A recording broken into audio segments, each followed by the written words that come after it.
Chapter 11. If you don't marry me, you will be sold. Daniela's eyes shot up to the incredibly handsome man, or whatever he was. She met his deep blues with her browns, and her brain stirred and focused on what he had just said, separating her thoughts of Lannis in another part of her brain, the pleasure zone. "Did I hear you correctly?" Daniela said, standing in a huff, arms folded, and her shoulders hunched forward. He watched her display of anger with mild amusement as she marched up to Lannis and looked him in the eyes. "So you're in the business of slavery. Then why would you keep me in that god-awful pod for 5 years? Why didn't you just sell me? Did you do something to me while I slept?" She raised an eyebrow.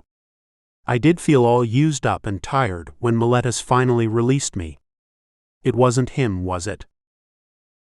"Of course not, my angel. I wouldn't let anyone touch you," Lannis said, his tone soft, firm, and patient. "Then it was you who violated my body and mind," Daniela said, her voice and breath ragged with ineffective anger. Lannis smiled at the thought that he would have to molest any female as she slept. He was sought after by females on 6 planets, and they would have given anything to be standing in front of him and have him propose marriage to them. "We do not have a word for slavery on our planet," he said, turning his back to her and looking out through the panoramic windows into space as his eyes watched at the distant dim light of stars and planets. "Well, that accounts for how you treat your females." "I would like to differ with you. We treat our females well." "Do they get to decide whether they will walk around naked in front of everyone?" "It's a matter of tradition. Our young females want to show off their bodies to available males. Once they have chosen their partners, they mate for life. We have been doing this for thousands of years, and I think I have been rather liberal, considering we." "Why don't you complete that sentence?" Lannis glanced down at Daniela. "Why am I treated different from your females? Why can't I choose a mate?"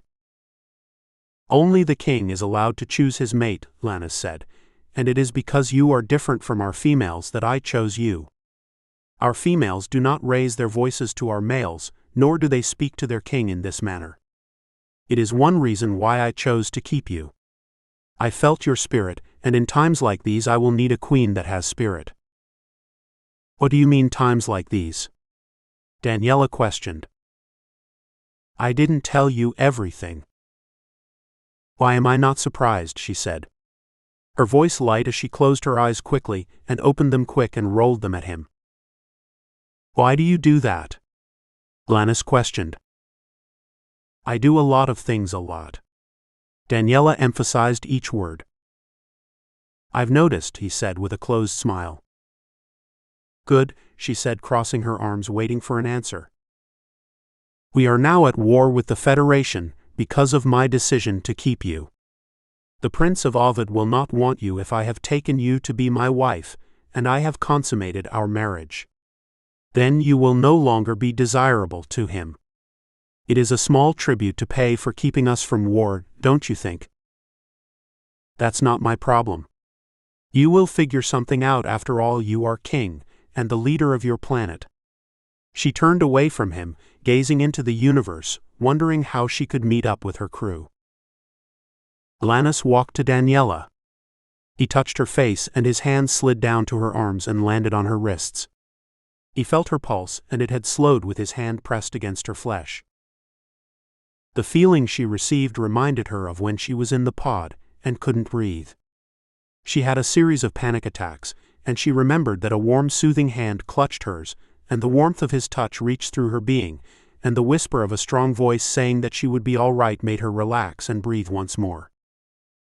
It had to be Lannis, she thought. She knew that feeling long before she met him. It was a reaching out and touching her body and spirit that she had experienced on the Star Splitter and then in the pod, but now she realized it wasn't a dream, but it was Lannis who had communicated with her even when she was on the Star Splitter. Now it came back to her as she looked into his eyes.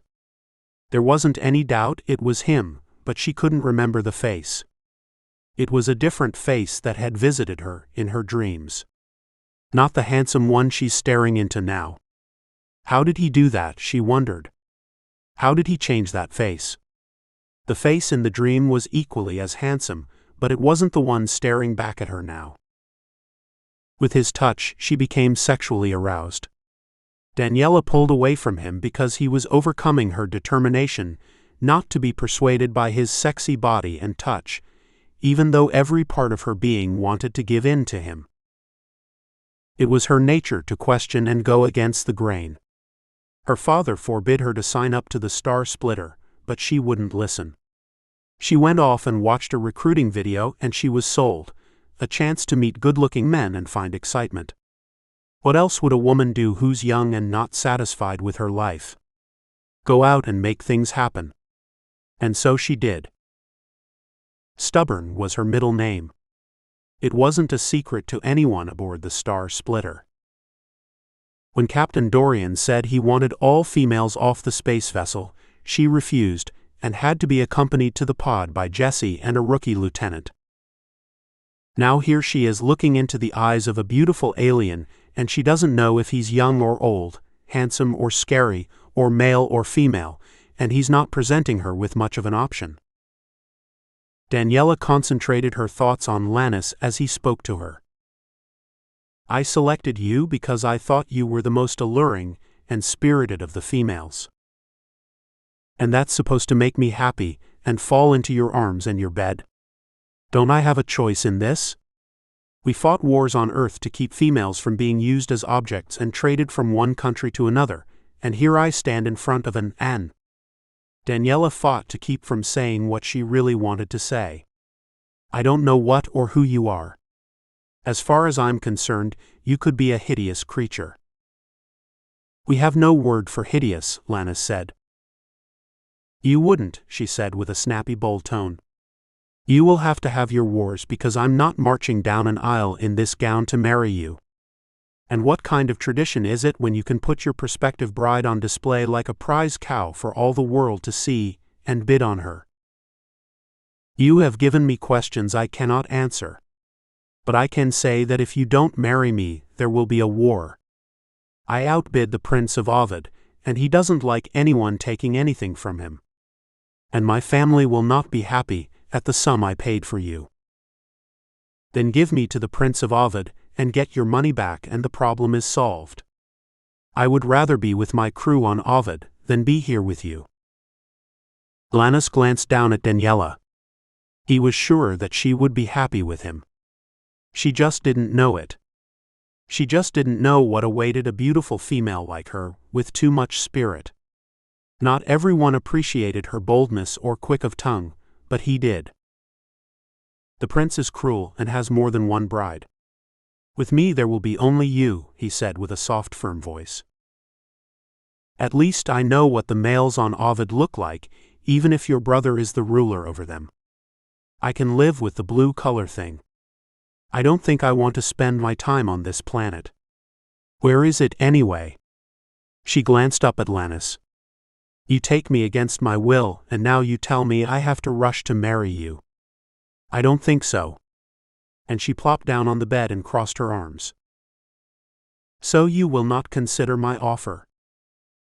I made my decision, and you and no one can make me change my mind. They both turned when a knock came to the door, and Lannis pushed a button and it opened. Your family is waiting for you and your mate, Lannis, Meletus said, looking at Danielle. His eyes appraising her, and a small closed smile nervously crossed his lips. Tell them I will need more time. There is no more time.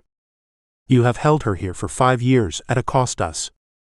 You will have to sell her or your father will put her up for bid. Lannis' blue eyes turned to Danielle, and she turned away. She was stubborn and steadfast at her decision.